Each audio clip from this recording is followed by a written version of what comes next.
तो दोस्तों आज की इस मूवी में आप देखने वाले हो एक ऐसी कन्या को जिसे जब उसकी छेद की खुजली सताती है तो भाई साहब वो एक बार में 5-5 लौंडों का भी झेल जाती हैं। तो ये सब कुछ वो कैसे कैसे कहाँ कहाँ क्यों क्यों किस किस के साथ कितनी कितनी बार और किस किस पोजीशन में करती हैं, ये सब तुम आज की इस मूवी में देखने वाले हो। खैर मूवी का नाम है मेलिसिया पी और ये रिलीज हुई थी ईयर 2005 में। इसे डाउनलोड कैसे करना है थोड़ा सा आगे बताऊंगा, पर उससे पहले मेरे भाई आपके प्यार सपोर्ट इश्क मोहब्बत की वजह से हमने एक और चैनल स्टार्ट किया है जिस पर सेम आपको ऐसा ही पर इससे भी ज्यादा हाई लेवल का और तगड़ा तगड़ा कंटेंट मिलने वाला है। तो मेरे भाई उस चैनल को अभी तक तुमने सब्सक्राइब नहीं किया है तो लिंक देखो नीचे डिस्क्रिप्शन में दिया हुआ है और स्क्रीन पर नाम तो तुम देख ही पा रहे हो। तो मेरे भाई आपके सपोर्ट से ही इतना सब कुछ हुआ है और इसमें भी आपको ही सपोर्ट दिखाना है, तो अभी ही सब्सक्राइब करें और वीडियो को वॉच जरूर करें, आपको जरूर मजा आएगा। और उस चैनल की तो हर वीडियो में आपको रैप जरूर देखने मिलेगा। तो जो कोई भी मेरी शायरी और रैप का लवर है तो भाई साहब फिर तो वह चैनल आपके लिए नंबर 1 लिस्ट पे है। और अगर तुम पहली बार इस चैनल पर आए हो और तुम्हें नहीं पता कि शायरी और रैप कैसी होती हैं तो मेरे भाई वीडियो में बने रहो, इस वीडियो में भी आपको एक तगड़ा रैप देखने मिलने वाला है।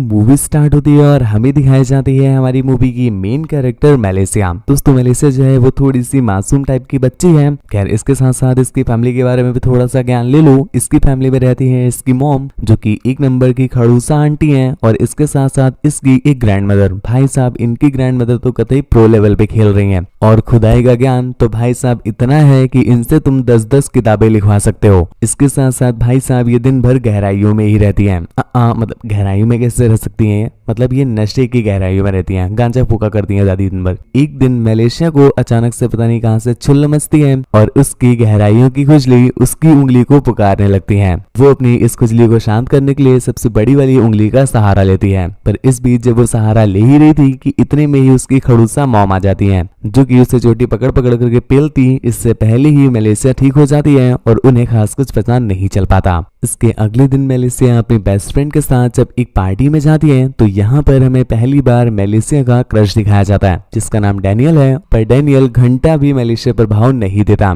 खैर यहाँ पर वो अपने क्रश को देख करके इस कदर बौरा जाती है कि सीधा स्विमिंग पूल में ही गिर जाती है। तो वहाँ पर डैनियल किसी तरह से उसे बचा लेता है और यहाँ पर इन दोनों के बीच पहली बार थोड़ी सी बातचीत हो जाती है, जिसके बाद डैनियल समझ जाता है कि मेलिसिया एक नंबर की तूतिया है। तो ऐसे में वो उसे पहला फुसलाकर एक कोपचे में ले जाता है और वहां ले जाकर के वो उसके सामने अपना लॉलीपॉप पेश कर देता है। और दूसरी तरफ मेलिसिया भाई साहब डैनियल उसका क्रश है, तो ऐसे में क्रश की बात को वो मना भी नहीं कर पा रही थी और उसके ही टूथब्रश से रंजन कर देती है। एक दिन मेलिसिया की बेस्टी आकर के उससे बताती है कि जो डैनियल है वो एक क्लब में अभी अभी गया है, सूत्रों से खबर मिली है, तो तुम भी उसे सूंघते हुए सीधा वहां पर पहुंच जाओ। यहाँ पर मेलिसिया भी उसकी बात मान लेती है और सीधा ये दोनों निकल जाते हैं क्लब के लिए। क्लब के अंदर जाकर के फॉर्चुनेटली इन्हें डैनियल मिल भी जाता है, पर क्या ही फायदा, भाई साहब हवसी लौंडे को तुम देख रहे हो, यहाँ पर भी वो किसी दूसरी लड़की को मंजन कराने के जुगाड़ में लगा हुआ था। परंतु इतने में ही मेलिसिया वहां पर आ जाती है। यहाँ पर डैनियल का भी ज्यादा मूड नहीं था उससे बात वगैरह करने का, पर अब आ गई है तो वो भी उसके साथ थोड़ी थोड़ी सी बात करने लग जाता है। इतने में ही डैनियल के फ्रेंड की नजर पड़ती है मेलिसिया पर और भाई साहब वो उसके संतरों को देखकर ही और उसके कच्चे बादाम को भांपकर समझ जाता है कि गहराइयां तो और भी ज्यादा तगड़ी होंगी। तो ऐसे में वो उसकी गहराइयों की तारीफ करने लगता है और उसके कच्चे बादाम को तोड़कर पक्का बादाम बनाने की कोशिश में लग जाता है।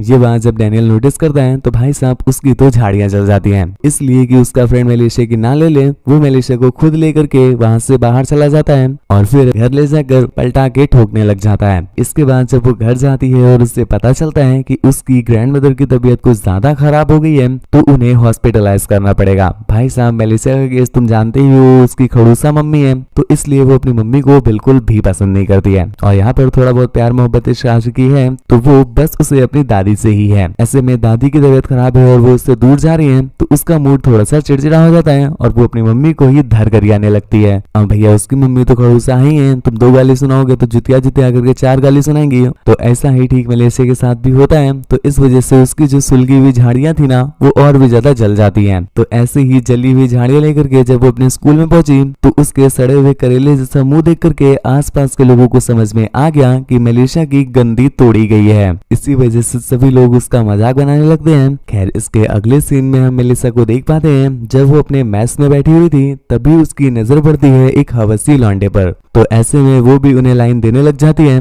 जब वो हवसी लौंडा उसे निहार रहा होता है तो मेलिसा भी उसे अपने कच्चे बादाम दिखाने लग जाती है। अब भैया जी उसे तो यही लग रहा है कि वो बन गया शाहरुख खान और यहाँ पर वो काजोल बन करके बस डीडीएलजे वाला सीन बना ही देगी, परंतु मेलिसा ने तो उनका गंदा काट दिया। जैसे ही वो वहाँ पर बैठता है वो उससे बिना कुछ बोले ही वहाँ से चली जाती है। यहाँ से निकल करके जब वो अपने घर पहुंची तो उसे पता चला कि उसकी ग्रैंड मॉम वापस घर में आ गई है। पर यहाँ पर उसकी ग्रैंड मॉम ने जब उसे देखा तो भाई साहब दादी की जो फटी हुई बिल्कुल किसमिस जैसी है ना वो फट के हाथ में आ जाती है, क्योंकि उन्होंने मेलिसा के डार्क सर्कल और उसकी बीच वाली उंगली का कटा हुआ नाखून देख लिया था और वो समझ जाती है कि मेलिसा भी अब अपनी गहराइयों में खुद ही आत्मसंतुष्टि के लिए उतरने लगी है, जिस वजह से वो मेलिसा को इस चीज के लिए समझाती है। परंतु मेलिसा अपनी दादी की कुछ भी नहीं सुन रही थी। खैर इसी चलते हम एक चीज और नोटिस करते हैं कि जो मेलिसा है वो अपनी इन गपागप वाली बातों को इवन अपनी लाइफ की हर एक बात को अपनी डायरी में लिखती रहती है। इसी चलते एक दिन उसे डेनियल का कॉल आता है। अब भाई साहब क्रश कितना ही चादर मोद क्यों ना हो, परंतु क्रश ने कॉल किया है तो वो पिघले ना, ऐसा कैसे हो सकता है। तो यहाँ पर वो एक बार फिर से पिघल जाती है और डेनियल एक बार फिर से उसे मिलने बुलाता है। भाई साहब मिलने वाली बात को लेकर के तुम सीरियस मत हुआ करो, मिलने तो भाई साहब ये लोग इस तरह से बोलते हैं जैसे बेंचो ये लोग इसरो की मीटिंग ही कर देंगे, परंतु मिलना मतलब ठुकाई, इसीलिए बुला रहा है वो। सीधी सी सिंपल और क्लियर बात। और यहाँ पर भाई साहब तुम लौंडे के हरामजादगी का लेवल देख रहे हो। इस संकट की घड़ी में वो अपने मित्र को कैसे भूल सकते हैं। कुछ देर के बाद जब मेलिसा वहां पर पहुंच जाती है और भाई साहब दोनों को अपने सामने देखती है तो एक पल के लिए तो उसकी फटके हाथ में आ गई, परंतु चलो एक तरह से अच्छा भी हुआ, काम भी तो उसे फाड़ने वाला ही करना है ना। तो ऐसे में वो भी अपने बउआ को अर्थात अपने बाबू को मना नहीं करती और दोनों का ही एक साथ अगर तुम्हें लग रहा है कि ब्रो ये क्या कर रही है तो मेरे भाई रुको जरा, सब्र करो, अभी आगे देखना, उसकी छोड़ो तुम्हारी ही फटके हाथ में आ जाएगी। खैर अब यहाँ पर इतना बड़ा कांड हो गया है और एक लड़की अपनी बेस्टी को ना बताए, ऐसा आज तक हुआ है क्या? जी हाँ, यहाँ पर भी ऐसा नहीं होगा, क्योंकि मेलिसा सीधा जाती है अपनी बेस्टी के पास और उसे जाकर के अपने उस गहराइयों वाले गपागप का तगड़ा सा बिल्कुल एकदम अच्छे से विवरण दे करके एक्सप्लेनेशन देने लग जाती है। और इसके साथ साथ वो उसे ये भी बताती है कि मेरा बाबू जो है डेनियल, उसने मुझसे कुछ यूं कहा है। अब क्या कहा आप भी सुनना। मेरी आंखों में देखा कर जब मैं तेरे साथ करता हूँ, मैं वो लौंडा नहीं हूँ जो बस गुलाबी के लिए मरता हूँ। लेके चलूं राइट पे पेट पैंट खोल के, गहरा गहरा पेलू मैं ना पेलू मैं, तोल मोल के टुनाइट, जल्दी जल्दी न करना, आज होंगी लेट, फोन करके घर पे बोल दे, ओयो चलना है या पहले जाएगी पार्लर, नहीं मेरा मतलब लेफ्ट या कॉर्नर, मैं भी मेडिकल से ले लूंगा एक वीट, जिससे तेरी गहराइयां हो जाएंगी 1.5 फीट। ठीक अब तुझे क्या करना है, इतना गहरा जंगल मुझे ना मरना है, बीट छिड़क दी तूने मेरी पैंट पे, कहती अब टुकाई कर दो ओयो लेके रेंट पे। ये रैप जब उसकी फ्रेंड सुनती है तो भाई साहब वो एक पल में ही समझ जाती है कि लौंडा एक नंबर का हवसी है और वो बस उसे के लिए ही यूज कर रहा है। परंतु इश्क और हवस दोनों अलग अलग है बाबू, परंतु दोनों का नशा सेम ही है। जब सर चढ़ता है तो बंदा बिल्कुल पगला जाता है, बंदी भी। और यहाँ पर बंदी इश्क में कम और हवस में इस कदर पगला गई है कि उसे अब बाबू के हैंडपंप के सिवा बस हैंडपंप के सिवा, क्योंकि उन्हें बस किसी का भी हैंडपंप मिल जाए ओवरऑल मतलब तो उन्हें बस अपने झील के पानी से ही है। तो ऐसे में जब उसकी फ्रेंड उसे इस चीज के लिए मना करती है तो वो घंटा भी उसका नहीं सुनती। खैर ये तो कहानी है हर मिडिल क्लास प्राणी की कि अगर हवस सर चढ़ती है तो ऐसे में बस दो ही ख्याल आते हैं, या तो www.gapagap.com पे जाकर के तुम अपनी हवस की मैया दैया कर दो, या फिर दूसरी तरफ लौंडा सबसे पहला काम टिंडर ही इंस्टॉल करता है। मतलब उसे लगता है कि उधर तो बस हवस का भंडारा हो रहा है। खैर ऐसा सिर्फ उसे नहीं, यहाँ पर मेलिसा को भी यही लगता है, क्योंकि वो टिंडर पे अपना अकाउंट बना करके वहाँ के हवसी लौंडों के साथ गर्मा गर्म बातें करके उनके कच्चे रातों रातों में गंदे करना स्टार्ट कर देती है। इसके अगले दिन जब मेलिसा स्कूल में पहुंची तो उसने देखा कि उसकी जो बेस्टी थी उस बेस्टी ने उसकी उस पर्सनल वाली डायरी पूरे क्लास में वायरल कर दी है। खैर अब जब सबने पढ़ ही लिया है तो वो घंटा कुछ उखाड़ तो सकती नहीं, इसलिए वो शांति से घर चली आती है। और यहाँ पर वो घर में देखती है कि जो उसकी दादी है वो किसी और बुढ़ऊ के साथ चुम्मा चाटी करने में लगी हुई है। और यहाँ पर मेलिसा उन्हें देख करके मन ही मन सोचने लगती है कि अभी भी दादी में भरी पड़ी है। खैर यही सब ज्ञान की बातें खोदने के बाद जब वो अगले दिन अपने कॉलेज जा रही थी तभी उसे रास्ते में ही उसके बाबू का कॉल आता है, जो कि उसे एक बार फिर से मिलने के लिए इसरो की मीटिंग नहीं लगी बाबू, ये बात मेलिसा को भी पता है, परंतु तुम उसकी दानवीरता और उदारशीलता देख रहे हो, ऐसे में भी वो अपनी गोदाम को बिल्कुल रेडी करके चली जाती है और भाई साहब इस बार तो लौंडे ने कतई गदर ही काट दी। वो उसकी आंखों में पट्टी वगैरह बांध करके उसे एक बेसमेंट में ले जाता है और यहाँ पर भैया जी ऑलरेडी 5 लौंडे मौजूद थे जो कि एक साथ ही मलेशिया पर टूट पड़ते हैं। अब यहाँ पर तुम्हें लग रहा होगा कि मलेशिया की तो फट गई। ना ना ना ना ना ना ना, हम आपको क्लियर कर दें कि मलेशिया तो भाई साहब और भी ज्यादा खुश हो जाती है। यहाँ पर दूसरी तरफ हम उसकी मॉम को देख पाते हैं जो कि पूरे घर में मेलिसा को ढूंढ रही थी क्योंकि भाई साहब अब तक मेलिसा को घर आ जाना चाहिए था और तभी उनके हाथ लगती है मेलिसा की वो तगड़ी वाली गर्मा गर्म मस्त राम वाली डायरी जिस पर उनकी फटके फ्लावर हो जाती है। ये बात जब वो उसकी दादी को बताने जाती है तो भाई साहब उन्होंने देखा कि दादी ऑलरेडी टाइम हो चुकी है। कुछ देर के बाद जब मलाई खाते हुए मेलिसा घर पर वापस आती है तो यहाँ पर उसकी मॉम उससे डायरी के बारे में पूछने लगती है। हमें लगा था भाई साहब यहाँ पर एक तगड़ी वाली सोठाई देखने को मिलेगी और आंटी तो इस बार दे जूता संट ही कर देंगी, परंतु आंटी तो बिल्कुल इमोशनल हो गई। अब भैया जी अपनी मॉम के प्रति इतना प्यार देख करके मेलिसा को अपने लिए हुए डिसीजंस पर बहुत ज्यादा दुख होता है और रिग्रेट करते हुए वो डिसाइड करती है कि भाई साहब आज के बाद से वो अपनी उंगलियों को ही दर्द दे देगी परंतु अपनी माता श्री को दोबारा दर्द नहीं देगी। और उसने अपनी बेस्टी के साथ वापस फ्रेंडशिप स्टेब्लिश कर दी है